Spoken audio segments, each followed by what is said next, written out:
Salut à toutes et à tous, ravi de vous retrouver pour une nouvelle édition de la Minute Quintée. On prend la direction de l'hippodrome d'Anguin ce vendredi à 14 mars en compagnie des trotteurs. Le prix de Pierrefitte sur scène, 8ème course de cette première réunion, sera support de Quintée. C'est une compétition européenne pour des chevaux âgés de 7 à 11 ans n'ayant pas gagné 295 000 euros.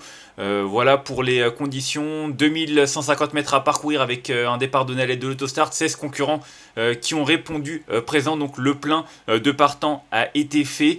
Une course qui est intéressante, qui est assez ouverte, mais dans laquelle on a quand même des bases qui se détachent, à commencer par le numéro 7, Gims Duplessis, qui clairement a été préparé pour cette épreuve. On sait comment ça marche chez Philippe Boutan, défaire des 4 pieds, confié à Eric Raffin en général. Ce sont deux critères qui en disent long sur ses ambitions. Voilà, c'est un cheval qui a de la vitesse. Il l'a couru qu'une seule fois à Anguin, ça date. C'était en août 2023 pour une deuxième place sur 2008 en 1:12:8. C'est quand même un sacré chrono. Il était déjà déféré des 4 pieds, mais c'est vrai que déféré des 4 pieds, il a très très rarement déçu. Et voilà, c'est un cheval qui découvre un bel engagement, qui a beaucoup de vitesse. Il a déjà trotté 1:10 tout rond sur le parcours de vitesse de la grande piste de Vincennes. C'est un super chrono, c'est presque un chrono même de prix de France, 1:10. Donc en réalité c'est un cheval qui a vraiment les moyens de remporter cette course. En tout cas je lui fais confiance pour jouer les premiers rôles.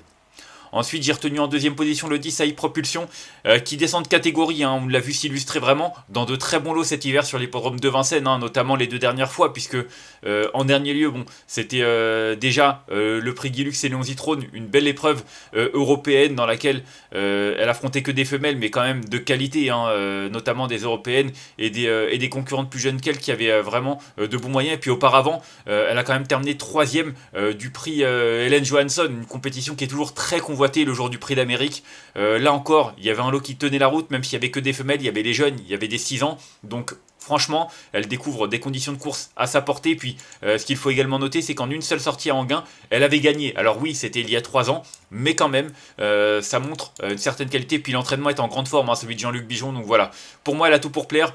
Numéro 6, ça m'ennuie pas forcément. En tout cas, Benoît Robin la connaît parfaitement. Et pour moi, c'est vraiment une concurrente qui devrait également jouer la victoire. Ensuite, j'ai retenu en 3ème position l'As Gis, qui nous a encore gratifié d'une très belle fin de course la dernière fois. C'est peut-être la base un peu spéculative parce que c'est Tom Beauvais qui lui sera associé. Je crois que c'est le fils de l'entraîneur Éric Beauvais. En tout cas, c'est un homme qui est habile, un jeune habile qui a déjà bien fait avec cette Gis par le passé. Donc avec ce Gis, pardon, par le passé. Donc ça m'ennuie pas forcément que on change de main. Mais en tout cas, numéro 1 derrière l'autostart, il va certainement courir caché, c'est comme ça qu'il est le meilleur. Et c'est vrai qu'avant le coup, faudra qu'il trouve l'ouverture. Si c'est le cas, franchement, il a une super pointe de vitesse finale. En plus, la longue ligne droite va servir ses intérêts. Donc voilà, je pense que sur ce parcours qui va certainement lui plaire tout particulièrement, on peut lui accorder un large crédit. En tout cas, pour moi, c'est l'un des prétendants au podium. Ensuite, j'ai retenu en 4ème position le 8 et Emma de Bricqueville. Alors Emma de Bricqueville, elle adore la piste d'Anguin. C'est vrai que ces dernières sorties, on le regarde distancé, 4ème distancé. Maintenant, j'ai regardé à Anguin en 1, 2, 3, en 7 tentatives, mis à part une 6ème place, elle a toujours terminé sur le podium pour une victoire et déférée des 4 pieds à Anguin, elle compte 4 accessites en 4 tentatives, donc du 100% de réussite. Sur ce parcours, pareil, 2 tentatives, une 2ème place, une 3ème place, dont une 2ème place l'été dernier, alors qu'elle n'avait pas été revue depuis 2 mois et demi. Donc voilà, le fait qu'elle n'ait pas été revue depuis le 18 décembre, ça m'ennuie pas. Elle court bien sur sa fraîcheur. Maintenant, j'aurais préféré un meilleur numéro derrière les ailes de la voiture. Mais franchement, sur ce qu'elle a montré dans cette catégorie ou alors sur cette piste, on est obligé de lui accorder un large crédit d'entrée de jeu. Ensuite, j'ai retenu en 5ème position le numéro 2, Charmy Charlias, un des étrangers au départ. C'est vrai que j'ai principalement fait confiance aux locaux au départ, mais c'est vrai que Charmy Charlias, il a couru quand même des très bons lots lui aussi. Il a des références à faire valoir, notamment à Vincennes. C'est vrai que ces dernières sorties, c'est pas extraordinaire. Maintenant, la dernière fois, du côté de Vincennes, il était mal garé en dehors avec le numéro 8. Du coup, il a été repris. s'est retrouvé trop loin, c'était compliqué. Auparavant, le lot était plus relevé et il avait un numéro en seconde ligne. Donc là, franchement, il y a tout pour plaire. Numéro 2, en plus, Johan Le Bourgeois. Je pense qu'on va le driver offensif. Si on fait appel à Johan Le Bourgeois, c'est certainement pour tenter quelque chose. En tout cas, avec un tel numéro, dans une telle catégorie et déférer des 4 pieds.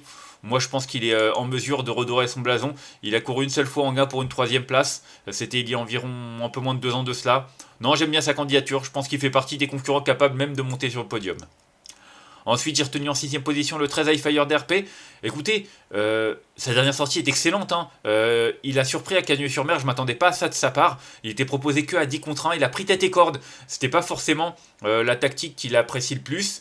Mais franchement, il est parti, il a pris la tête et puis il est allé très très loin. Au final, il a été battu tout à la fin par Hooper Deschasses. Il battait quand même Jongleuse de Ligne, Idyll Express, qui aurait fait l'arrivée du Grand Prix en Anjoumen sans sa faute, dans le Grand Prix départemental de la Mayenne mercredi sans sa faute. Donc franchement, les références sont bonnes. Il est en seconde ligne, oui, mais il adore la piste d'Anguin. Il la connaît comme sa poche et ce parcours également. Donc voilà, je trouve qu'il a quand même pas mal d'arguments à faire valoir. Et pour une 3, 4, 5e place, il n'est pas hors d'affaire. Ensuite, j'ai retenu en 7ème position le numéro 3, Hold Up de Dijon, qui a réalisé une belle rentrée, un 4ème d'un quintet sur l'hippodrome de Caen en tout début de mois. Maintenant, parcours de vitesse, c'est pas forcément sa grosse tasse de thé. Il a couru une seule fois Autostart, c'était à Vincennes. Ça date, hein, c'était en 2022. Il avait terminé 5ème, une 11-9. C'est un bon chrono. Maintenant, c'est la seule fois où il a couru Autostart. Ça limite un petit peu son expérience, mais l'engagement est bon, il est dans sa catégorie. Non, il n'y a pas grand chose à acheter si ce n'est ce parcours, mais il est allégé dans sa fureur, signe qu'on quand même va défendre ses chances. Si ça se passe bien, qu'il ne perd pas trop de terrain au départ, il a le droit de prendre une 4-5e place. Et enfin en 8ème position, j'ai retenu le 11 Cherry Top. J'avoue que j'aurais préféré le voir déférer des postérieurs, une configuration dans laquelle il est bien plus efficace, mais il a quand même montré qu'il était capable de bien faire en étant ferré. Je pense que sa course de rentrée lui a fait le plus grand bien. Il a déjà couru en gain à 3 reprises pour 2 places. Dont une 4e place sur ce parcours. C'était printemps dernier, le lot était bon, hein. Icon Madrid, Jumba de Guez, qui a depuis gagné le prix de Cornulier, entre autres, et le prix de Paris. Donc voilà, c'est pas rien, certes, c'était le printemps dernier, mais en tout cas, Cherry Top, il a des références à faire valoir. Faut voir ce que ça va donner en seconde ligne et ferré, mais je pense quand même qu'il est pas hors d'affaire pour un bon classement. Et enfin, en cas de non partant, j'ai retenu le 5 Grèze, qui a réalisé un retour correct à l'attelage. C'est un cheval qui n'a pas trop de marge, notamment face à ses cadets. Maintenant, il est courageux, il fait toutes ses courses, il s'adapte à tous les parcours. Voilà, numéro 5, c'est assez correct. Même si c'est pas forcément son meilleur parcours, la courte distance. Je pense qu'il a sa chance pour une petite place, mais bon, c'est juste un regret de ma part. On va faire un petit récapitulatif de ma sélection avec le numéro 7 que j'ai retenu devant le 6, l'As, le 8, le 2, le 13, le 3 et le 11. Et en cas de non partant, le numéro 5. Voilà pour cette sélection en conseil de jeu. C'est vrai que Gims Duplessis et le 6 avec propulsion, pour moi 7 et 6, c'est là les deux bases de cette épreuve. Deux chevaux qui, à mon sens, devraient lutter pour la victoire. Derrière, chacun son choix. Moi, j'ai mis l'As en 3ème position. Ça pourrait être très bien le 8, que même le numéro 2, que certains ont retenu très haut. Donc voilà, chacun voit un petit peu midi à sa porte. En tout cas, pour moi, 7 et 6, incontournable. Derrière, ce sera une question de parcours. Mais voilà pour cette analyse. Moi, je vous remercie en tout cas de m'avoir suivi pour cette nouvelle édition de la Minute Quintet. Si vous avez aimé cette vidéo, n'hésitez pas à la liker, à la partager ou encore à vous abonner à notre chaîne YouTube en cochant la petite cloche pour être au courant des prochaines vidéos. On se retrouvera dès demain. Ce sera du côté d'Auteuil pour débuter le week-end. Un week-end 100% galop. Hein, ça y est, le trot s'arrête un petit peu. Enfin, il y aura toujours des quintets régulièrement, mais en attendant la réouverture de Vincennes, on a droit à des épreuves intéressantes pour les galopeurs. Je vous souhaite une excellente journée de bon jeu à tous. Bye bye.